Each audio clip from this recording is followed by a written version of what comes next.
How will we power our future? Can we create a healthy and clean economy? Climate One at the Commonwealth Club is at the forefront of the global debate about energy, economy, and the environment. Bringing together the brightest and most provocative leaders of our time, Climate One is the place where big ideas get heard. With thoughtful and insightful discussions on policy, business, science, and culture, Climate One founder Greg Dalton gets to the heart of the matter. It's our future. It's time to come together. Americans have never been more concerned about climate change. Most people now recognize that climate is affecting them personally and want the president to do more about it. On the show today, we explore how the public perceives the risks of fossil fuels and the opportunities of clean energy. Climate One is pleased to honor Anthony Leiserowitz and Edward Maibach with the 10th annual Schneider Award for outstanding climate science communications. The two scholars exemplify the ability to make the complexities of climate relatable to regular people. Established in honor of Stephen Schneider, one of the founding fathers of climatology, the $15,000 Schneider Award presented by Climate One recognizes a natural or social scientist who's made extraordinary scientific contributions and communicated that knowledge to a broad public in a clear, compelling fashion. Welcome to the 10th annual Stephen Schneider Award for Outstanding Climate Science Communication presented by Climate One. I'm delighted to welcome two world-class scholars of climate communication and public opinion who are superb communicators in their own right. Tony Leiserowitz is director of the senior research scientist at the Yale Program on Climate Change Communication. Ed Maibach is director of the George Mason University Center for Climate Change Communication. We're going to have a conversation about what Americans think and feel about climate disruption, how to talk with people who see it differently, understanding climate as a human health matter, and much more. We begin with a remembrance of Dr. Schneider by Alison Salerno. The late Dr. Stephen Schneider was a pioneer, not just as a climate scientist, but as a skilled communicator who could reach the general public in a way most scientists couldn't. The media is focusing on the boxing match, which is, protect the environment versus the economy, when it's actually a false frame.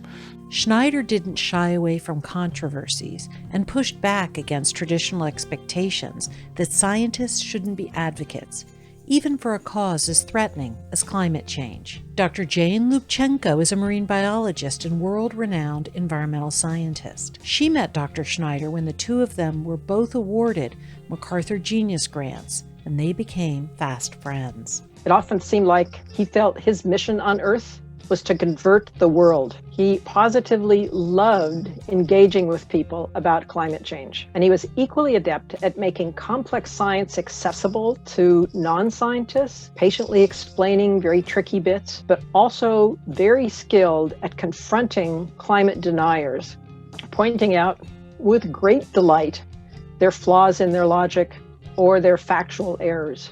Schneider's dedication to climate science and facts inspired other prominent scientists to be more public with their findings. His blunt talk often made him the target of industry efforts to discredit him. He pioneered the idea that scientists should do their work and then present it to a wide public audience, even if that meant getting into messy political debates. Climate scientist Dr. Katherine Hayhoe explains that before Schneider, most academic scientists were loath to interact with the public. They'd seen what had happened to Carl Sagan, the American astronomer and science communicator who had paid a price for popularizing science.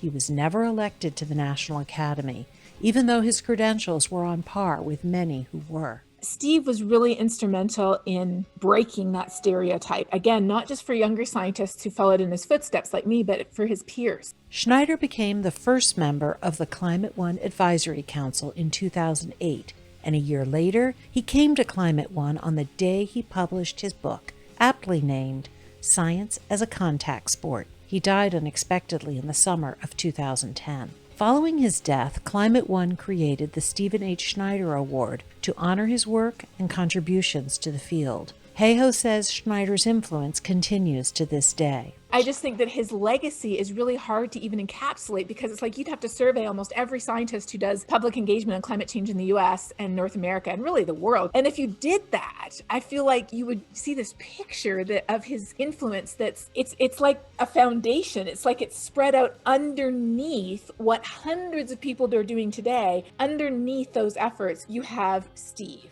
Schneider's tireless efforts inspired a generation of climate scientists to leave the comfort of their lab and join the arena of public policy and informed communication. At a time of political divisiveness and urgent need for climate action, his message and enduring legacy are more important than ever. Tony Leiserowitz, you worked with Steve Schneider when you were just out of college. How did he treat you, and how did he treat climate deniers who hurled venomous questions at him in public presentations? Yeah, well, thank you. First of all, it's just great to be here, and thank you so much for the opportunity to be here. Yeah, what Catherine Hayhoe just said is exactly right. I mean, not only did he have such a huge influence on climate scientists, so many of us, he touched us personally. I mean, I was just a kid of like 22 years old and ended up being a staff member at the Aspen Global Change Institute, where Steve was a board member, and I worked with him for 4 years. And not only was it just a pleasure to learn climate science from him and all of the peers that we would bring to Aspen, but he took interest in me as a snotty-nosed 22-year-old. He treated me the same way I saw him treat world leaders, other scientists and others around the world, and took a real interest in me and was actually a mentor, and is, in fact, one of the reasons why I'm standing here today. He inspired me to not only devote myself to the issue of climate change, but more specifically to devote myself to this question of communicating, which is absolutely so critical and is one of the strongest legacies of Steve's life. Ed Maibach, you tried to meet Steve Schneider once, unsuccessfully, but say you surfed in his wake. Explain what you mean by that. Yeah, actually, I happened to be in Madison, Wisconsin one night with some time on my hand and strolling down Main Street. I saw that Steve was speaking, so I went in, was absolutely dazzled by his talk, tried to jump into line to talk with him, and was eclipsed by dozens of others who got there first. So certainly the instinct was there. I had a chance to see him do what he does, and clearly can feel how he inspired so many people. But when I came to the climate community about 14 years ago, the one thing that I found is that virtually everyone who welcomed me into this community as a public health professional, every one of them, once I got to know them a bit, every one of them had been influenced by Steve. So when I said to you last week that I've been surfing in his wake ever since I joined the community of concerned citizens who are working on climate change, it really is the case. I feel one handshake away from Steve through virtually everyone I know. Well, this award to you today is equally fitting because, as Catherine Hayhoe said, virtually everybody's been touched by Steve directly or indirectly in the climate field. I think the similar can be said of your work on the 6 Americas. The research work that you've done really is the gold standard, and I think you two similarly have certainly informed my work for the last 14 years, and a vast amount of others who work in communication and draw from it. So this is a particularly fitting moment. Many people think of climate change in a binary way. You accept it or deny it. Tony Leiserowitz, explain global warming 6 Americas and how those attitudes have changed in recent years. Sure. So when Ed and I started doing this research together over a dozen years ago, believe that or not, Ed, we very quickly understood that, Americans don't have a single viewpoint on climate change. And then, as you just said, Greg, too many people then would divide the world up into believers and deniers. And that's way too simplistic. And in the course of our first surveys together, we identified what we call global warming 6 Americas, 6 different segments of the public that each respond to this issue in very different ways. So very quickly, they range in a spectrum from a group we call the alarmed. That was about 26% of the country in our last national survey. These are people who are fully convinced it's happening, it's human caused, it's urgent. They're eager to know what can they do to get involved. Then comes a group we call the concerned. That's also about 28%. These are people who also think it's happening and human caused and serious, but often think of it still as kind of distant in time and space. So they would support action, but they don't yet see why it's urgent. Then comes a group that we call the cautious. It's about 20%. These are people who say, I'm not really sure. Is it real? Is it not? Is it human? Is it natural? Is it serious or is it kind of overblown? They're still on the fence. Then comes a smaller group that we call the disengaged, about 7%. These are people who basically say, I don't know anything about this issue. I don't know what the causes or the consequences or solutions are. It's not like ideological barriers. They just don't really have even a basic understanding of the issue. Then a group we call the doubtful. This is 11%. These are people who say, I don't think it's real, but if it is, it's natural. Just, natural cycles, nothing that humans have anything to do with, nothing we can do much about, so they don't see it as much of a risk. And then last but not least is a group that we call the dismissive. And as of our last study in April, that was 7% of the country. These are people who are firmly convinced it's not happening. It's not human caused. It's not a serious problem. And many of whom quite literally tell us that they're conspiracy theorists. They say it's a hoax, it's scientists making up data, it's a UN plot to take away American sovereignty, and many other such types of narratives. The last thing just to say, because they get way more attention than they deserve in terms of the proportion of the public, they're only 7%, but they're a really loud 7%. They're a really vocal 7%. They have tended to dominate much of the public square, in particular because they're very well represented in the current White House and in the halls of Congress. So they have tended to actually intimidate much of the rest of the country into climate silence. And so one of the main messages that I think has come out of our research is not just understanding that these different audiences exist, and you need to meet them where they are, not where you are, where each of they are, to help them engage this issue from their starting point, but also not letting the dismissive, who again are this tiny slice of the country, intimidate the rest of us into silence.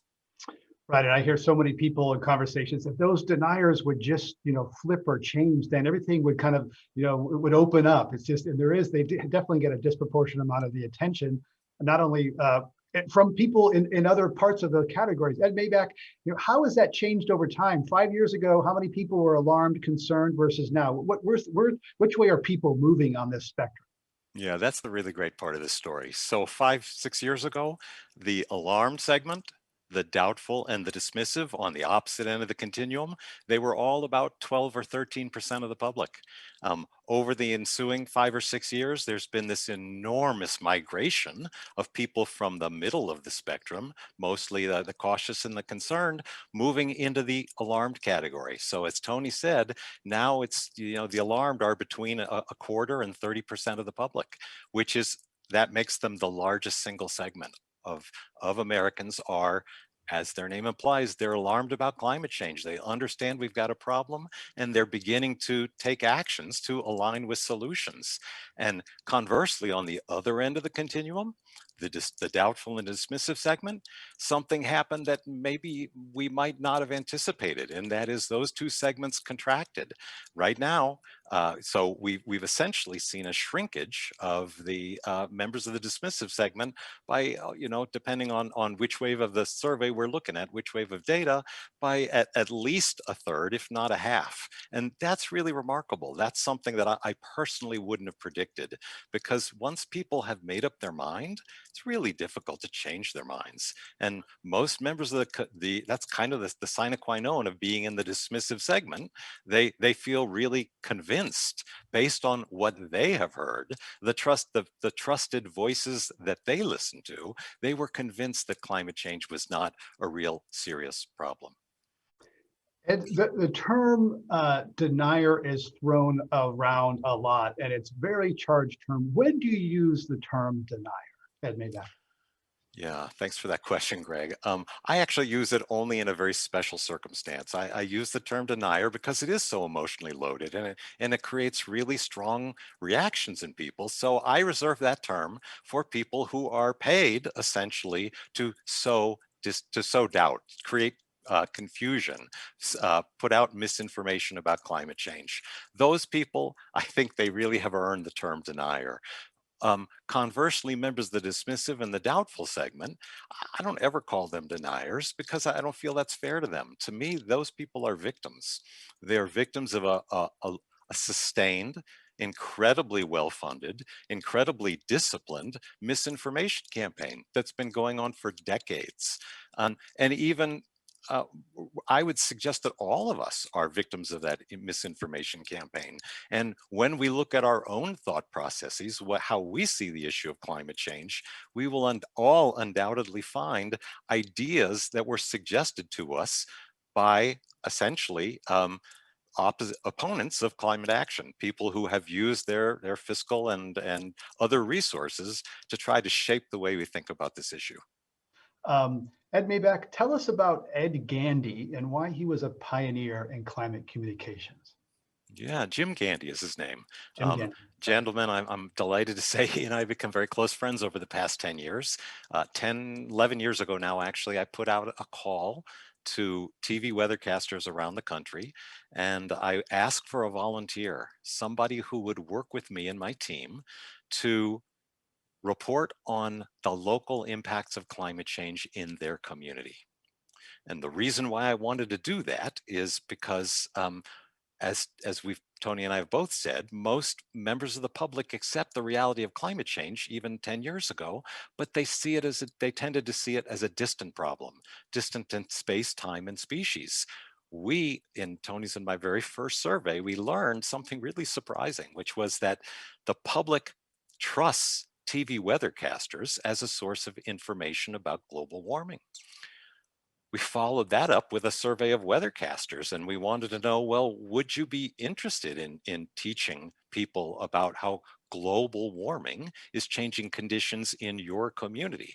And we learned that about half of America's weathercasters said, yeah, I'd love to do that, but there are a whole bunch of reasons why I can't.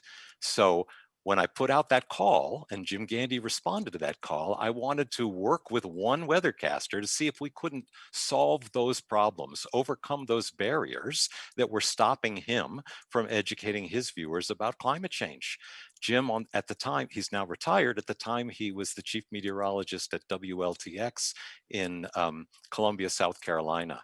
I had other weathercasters volunteer from much more liberal or mixed media markets, but I chose Jim because he was really brave to want to talk about climate change on air in a really deep red media market like Columbia, South Carolina, and he had the support of his general manager and his news director to do so.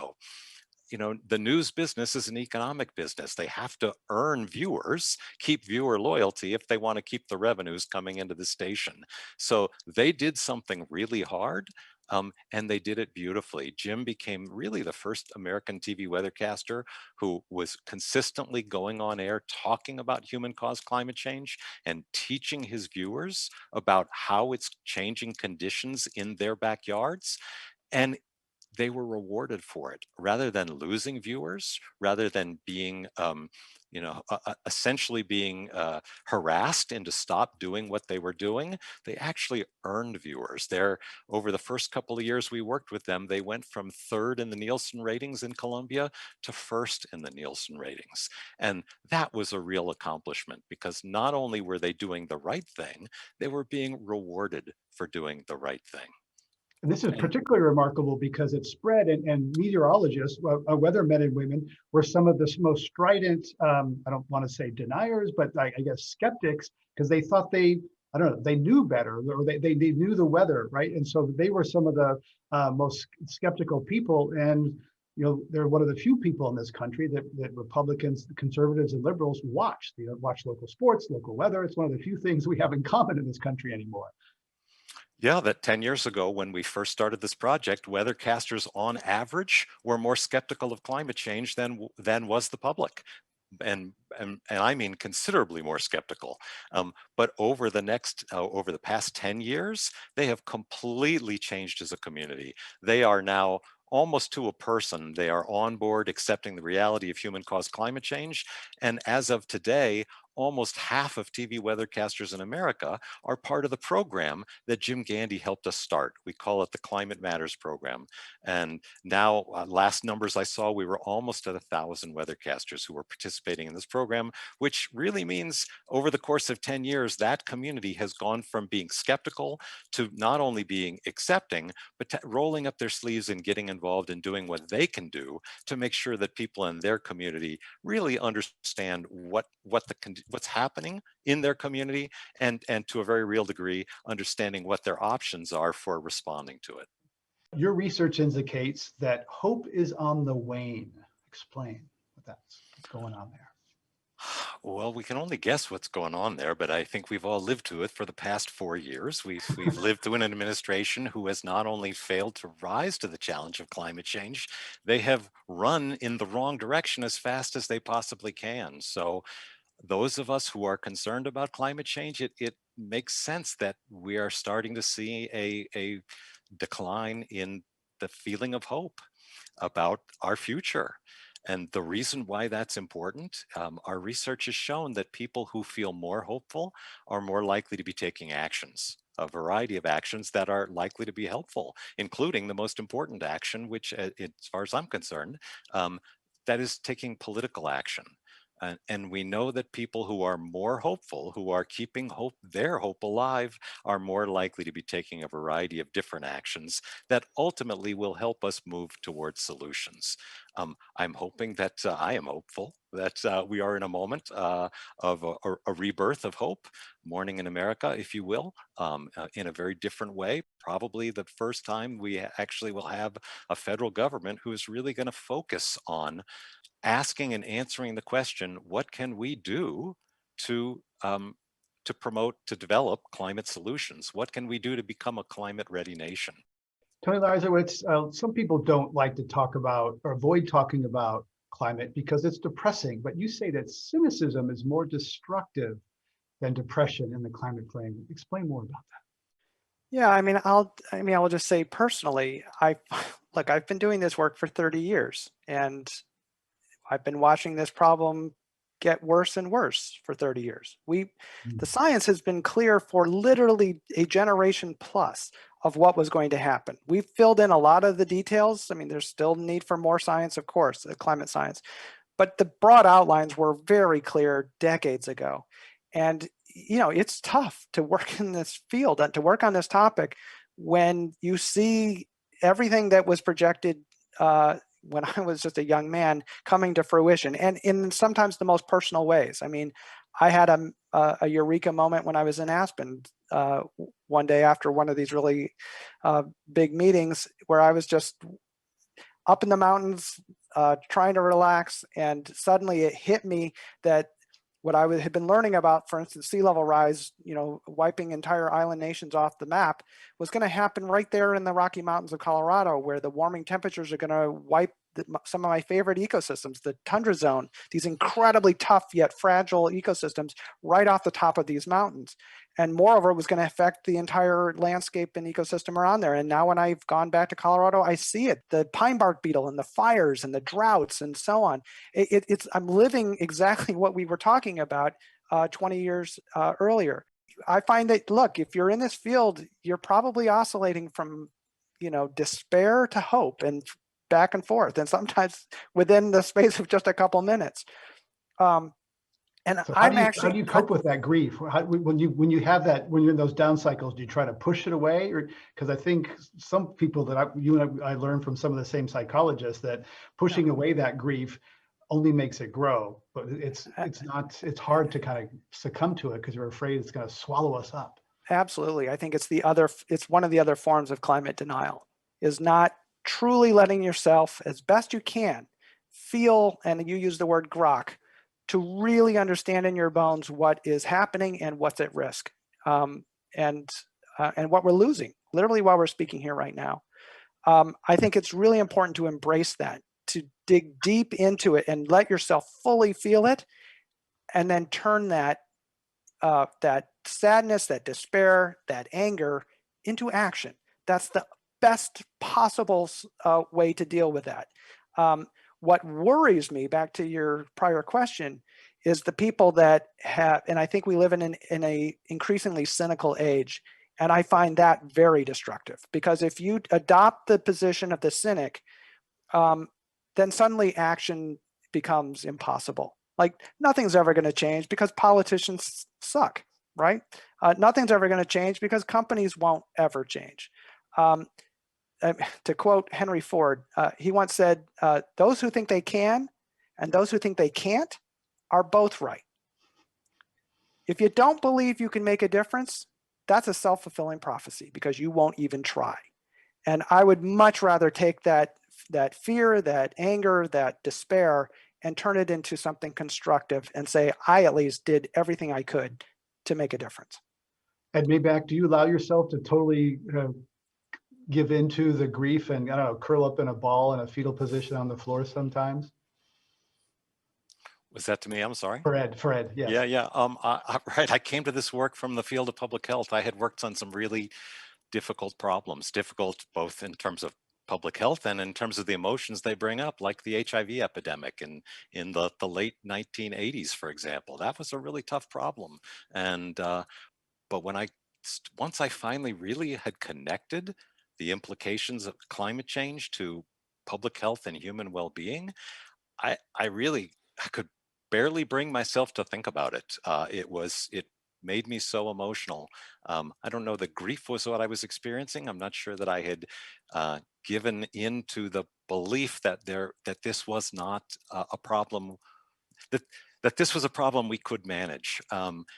But it did raise a lot of negative feelings, and pretty quickly I learned how to manage that in a really productive way. I'd sort of lock it into a mental box, and I'd only open it up when I felt the need to remotivate myself. But instead, I would focus on the work that Tony and I were doing, and that I was doing with other people, and I would make that my benchmark of progress, because this is a problem that I'm going to be working on for the rest of my life. I'm quite sure Tony's going to be working on it for the rest of his life. It's entirely possible that our children and our grandchildren will be working on it for the duration of their lives. This is a problem for the long term. But in order to manage to get up each day and give it our best, the way I manage that is by looking at the progress that we're making in our work. And that is a very hopeful way to manage all the difficult emotions and channel them into real motivation for getting up, doing our best. This podcast of this program will be available and published in a couple of weeks, and video will be posted on Climate One's YouTube page. So see you next time, everybody. Thanks for joining us.